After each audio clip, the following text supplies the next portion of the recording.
Hello mga kabibig! Welcome back sa ating bagong YouTube channel. Ito ang pinakamaingay na YouTuber sa balat ng YouTube. Ako si Kabibig, maglebak-lebak na tayo with evidence na kakalungkot po na balita.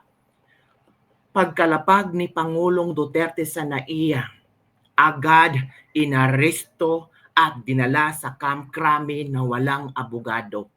Sina Senator Bongo binawian ng pass para makausap, ma-check si Pangulong Duterte. Nako mga kabibig, merong mga video si Senator Bongo na ating titingnan at talagang maiiyak ka, mga OFW dyan. Alam kong maraming nasasaktan ngayon, maraming gustong sumigaw sa galit sa ginawa nila kay Pangulong Duterte. So mag-share ako ng mga videos kuha ni Senator Bongo mga kabibig kasi siya yung malapit doon kay FFRD. Ito kabibig tingnan natin. Ito yung pagtakip nila ni Pangulong Duterte without his lawyer and doctor, mga kabibig. Ito mga kabibig, nandito si Pangulong Duterte. Nakita natin sa video. Nakita sa video mga kabibig. Kita natin ang pag-aresto nila kay Pangulong Duterte na walang lawyer at doktor. Nandyan si Pangulong Duterte, yung kabibig ko. Nandyan si Pangulong Duterte, wala man yung lawyer kabibig na kasama at doktor para i-check siya. 80 years old na po siya. Tingnan niyo kabibig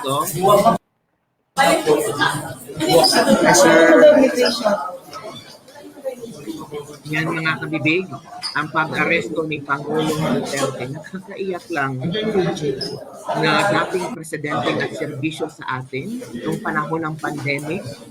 Grabe ang kanyang ginawa para masalba tayong lahat. Tapos ito lang ang igaganti. So, kitang-kita sa video mga kabibig, ang pag-aresto nila kay Pangulong Duterte at ang latest news ngayon ay dinala si Pangulong Duterte sa Camp Crame. Kabibig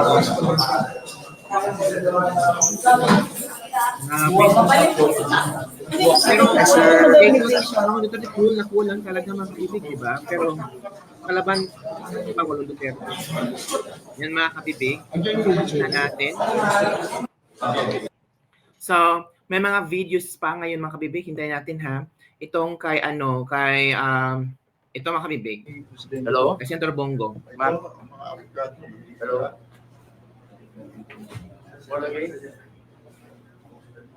Dito yung mga abogado Sabi kanina ni General Malville na makasama kami. Opo, pumayag naman po si General Malville kanina. Oo, sinabi ni General Malville kanina.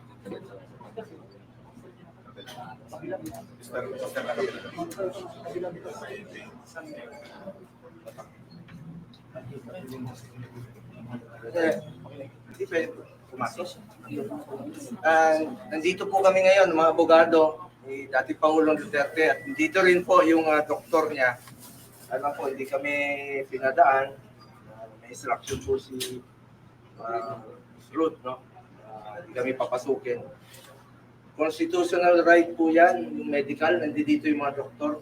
Doc Agnes? Doc Agnes. Ito yung mga doktor nila. Schedule for procedure po si former President Duterte. Kaya lang, ayaw ko masungit din siya abogado.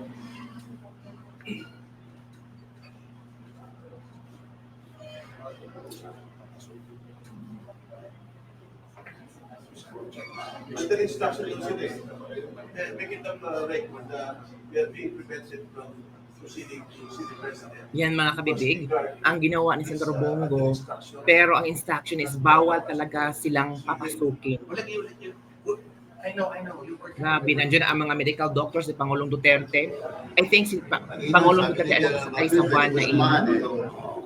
Nakakabibig. Sinabi ni General Malville sa akin, sasamahan ko siya dito sa Coster. Naku. Bakit biglang nagbago ang desisyon? Bawal po, ma'am? Bawal kayo? Pinag-an po na ilak lang po yung pinto. Yun lang po yung tinanggap ng instruction. You are under instruction to prevent anybody from seeing the President. No po. Ang instruction po sa amin ay to secure the door. Close lang po. I-close lang po. Kahit ano po mangyari, i-close lang po. Mas ka ng mga abogado, abogado mismo yun. Hindi ko na po dadagdagan sa Tapos mga, instruction. sino ang nagbigay sa inyo? Yung mga O is that particular person who gave the instruction? Ha? authority.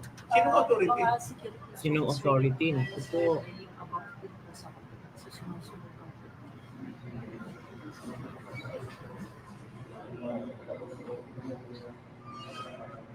Abogado yung doktor, hindi pwede pumasok.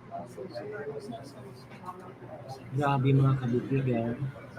As in, na-shock ako sa mga pangyayari ngayon. Yung dati, diretso demokrasya. Even the basic constitutional right of person is being deprived. Tama. Basic constitutional rights ng Pangulong Duterte. Grabe. Ayun si Tore. Ayun si Tore. Ano? Papunta na rito. Dito.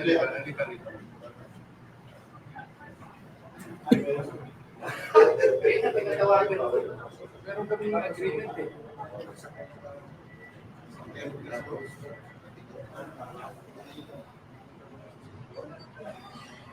Anong nangyari sa Pilipinas? Nag-mute sila, baka may mga importanteng pinag-usapan mga kabibig. Pero right this moment mga kabibig, talagang grabe. As in, anong nangyari sa bansa natin? Umalis lang si Pangulong Duterte, nag-attend sa pasasalamat sa Hong Kong. Pag-uwi niya, inaresto. Bawal makipag-usap sa kanyang lawyer, kahit kay Senator Bongo, lahat bawal. Tanging si Pangulong Duterte lang, kaya dinakip na nila, inaresto at dinala sa Camp Crame. Yan ang latest news galing kay Atty. Torion.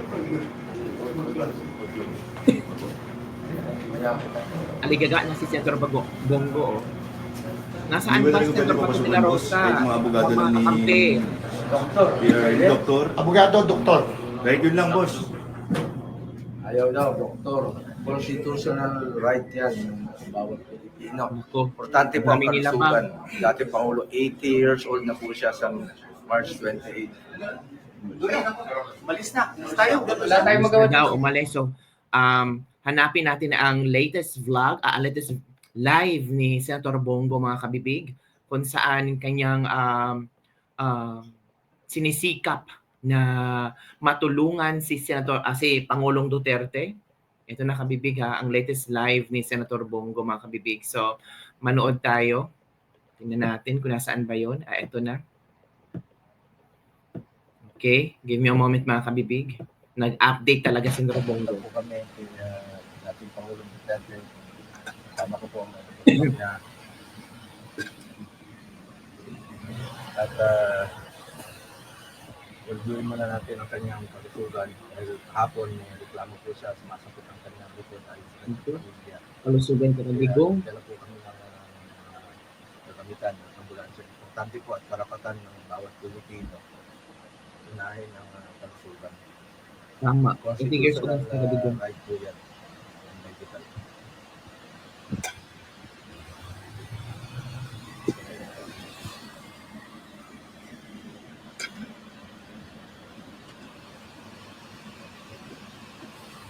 Ayon sa ulat ay dinala po siya sa Villa Madero Base 250. Ito po yung dating kung saan po ito yung air wing na nag-reserve po sa former President Duterte. Dito tayo sa loob ng ambulansya. Pagdasal niyo po si dating Pangulong Duterte. Importante sa kanyang, importante sa atin lahat ng kalusugan ng President Duterte. Nakakalungkot isipin kabibig na ito ay mangyayari kay Pangulong Duterte. Nakakasakit isipin na ginaganito si Pangulong Duterte. Ano bang kasalanan niya, mga kabibig? O ito pang isang live ni Senator Bongo kanina, nag-update siya, nagbigay ng update sa ating lahat. Dito po kami, kasama po mga doktor dadalhin si Pangulong Duterte sa Villamor Air Base ba? Ng ambulansya. Puntahan mo namin siya sa Villamor Air Base kung saan siya po dinala. Hindi po na-check up kanina ng mga doktor niya. Kailangan mo lang siguro natin na nasa maayos po ang kanyang kalusugan dahil paggabi po ayon sa kanyang pamilya ay masakit yung likod niya. Dala po tayo ng ambulansya ngayon from Ferdinand Santos. Ito po, gamit. Yun mga kabibig, yun ang latest update ni Senator Bongo. Susundan nila si Pangulong Duterte sa Villamor Air Base kung saan doon dinala si Pangulong Duterte mga kabibig. Grabe ang pinagdaanan ni Pangulong Duterte mga kabibig. As in, shocking revelation ito mga kabibig na nangyari ngayon kay Pangulong Duterte. Marami ang tawag dito, nalungkot sa mga pangyayari ngayon mga kabibig. Hindi natin alam kung ano ang kahinatnan ni Pangulong Duterte sa nangyari ngayon. Sana ipanalangin natin si Pangulong Duterte na sana okay lang siya, safe lang siya, kasi ang iniisip natin ang kanyang kalusugan mga kabibig. At sana mga kabibig, ito kabibig ha, meron akong ipapakita sa inyo. Isa itong video kung saan mayroon talagang nagtanong, bakit nyo siya huhuliin na wala naman kayong warrant of arrest? So ito kabibig, share ko sa inyo galing sa Dare to Ask. It's a Facebook fan page kung saan pinapakita dito ang mga nangyayari ngayon, mga latest trending news mga kabibig. Wait na kabibig ha.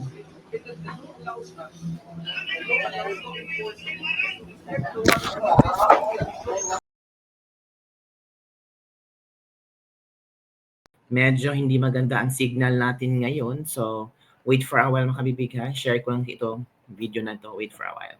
Ito na. Pero sa ito lang lahat na salamat.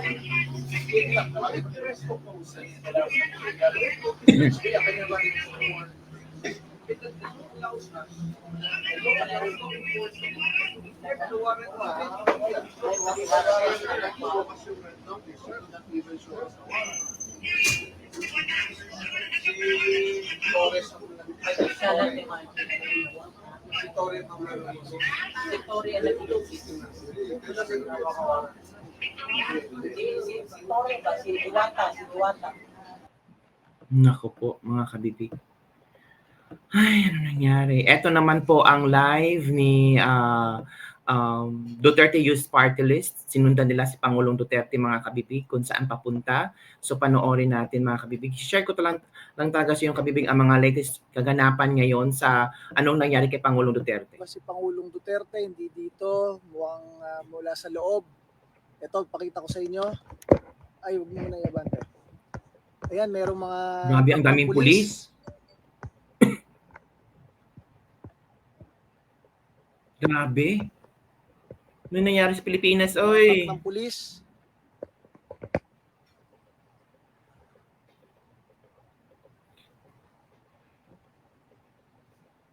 Ito ay video ni Duterte Youth Party List mga kabibig. Butukan natin sila sa eleksyon. Terminal 3.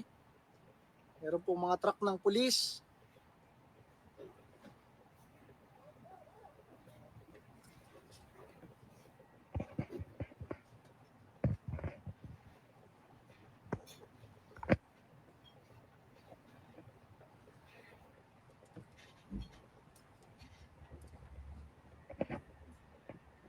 Share mga kabibig sa ating video para alam natin ang kaganapan at nangyari kay Pangulong Duterte.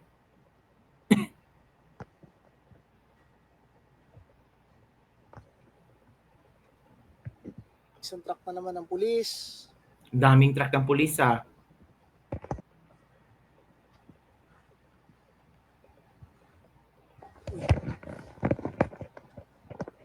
Yan ang ambulansya yata.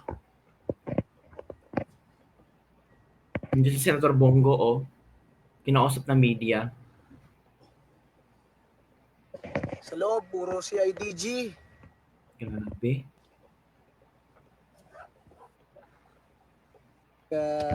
Investiga.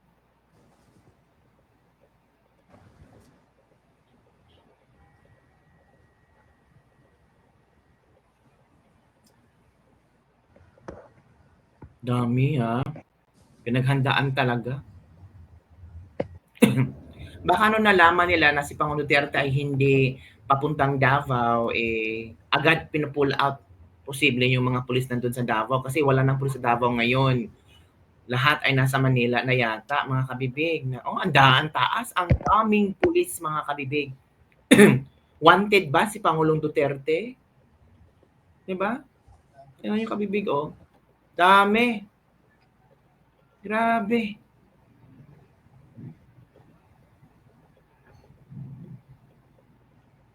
Hindi makausal-usal sa dami ng mga checkpoint.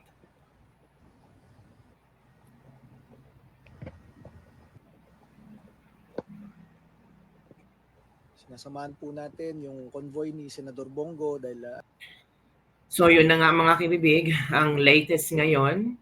Hintayin natin ang latest update ni Senator Bongo kung ano man ito, mga kabibig.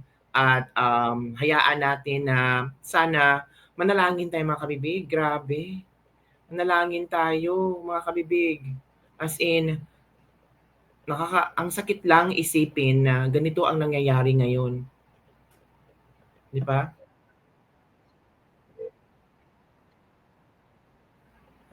Nako. Sa Villamordao, dinala si Tatay Digong.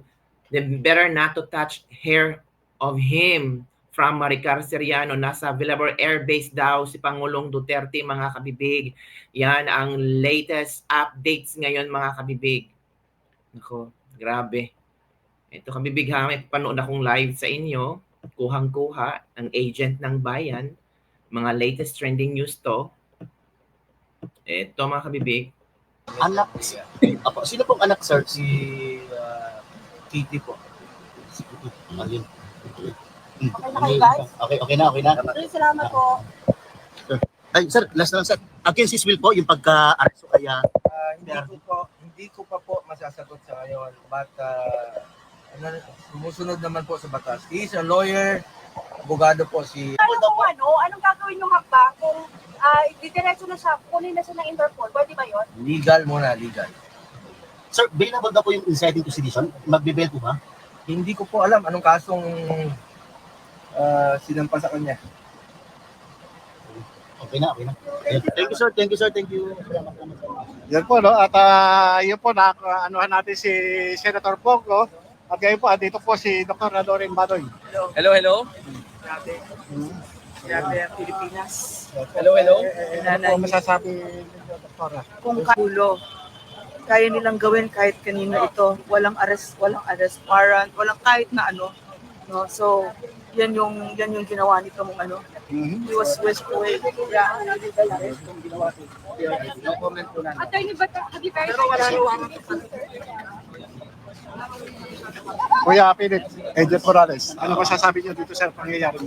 Well, unconstitutional, maski na ano pang tingin ng tao, unconstitutional itong ginagawa nila. Mga abogado hindi makapasok, mga doktor hindi pwedeng papasukin, hindi nabali kami, pero yung mga abogado niya, yung mga doktor niya, dapat papasukin nila. Maging makatao naman sila.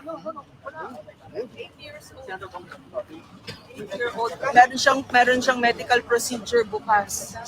He's 80 years old. Hindi na siya bata. Ginawa nila ito. Marcos administration, wala, nothing. Gusto niya kung saan dadaan ang mga ordinaryong mamamayan. Doon sa ordinaryong mamamayan. But he was whisked away against his will. Against his will, he was whisked away. No, ayaw niya.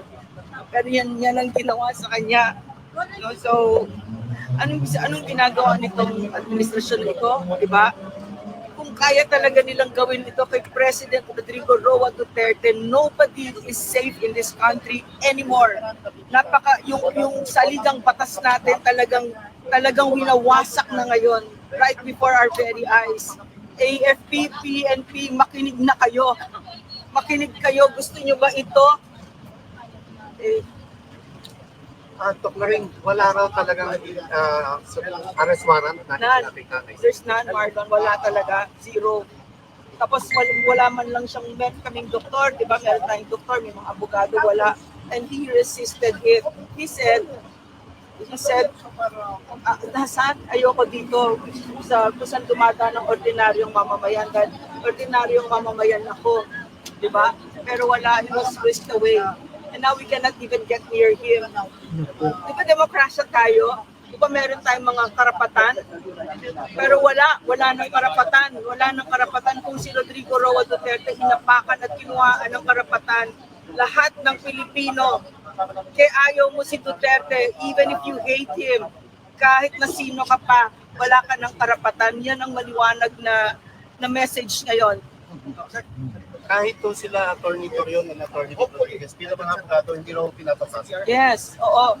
Hindi pinapapasok. At saka ngayon, biro mo, hindi natin alam kung nasan siya. Ano ito? Martial law ni Ferdinand Marcos Sr., ando na naman ba tayo? Ganyan-ganyan ang ginawa ng tatay niya. No? So, ando na naman ba tayo? Biro mo, a former president, hindi natin alam kung nasan siya. Meron siyang mga abogado, hindi pinalapit ang mga abogado sa kanya. And he was resisting. Kasi wala namang warrant of arrest, walang dokumento, walang kahit na ano. So ngayon, nagpakita na naman ng mukha ang Marcos administration.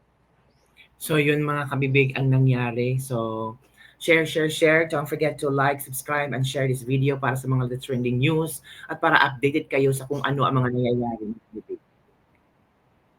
Bye everyone. See you next time.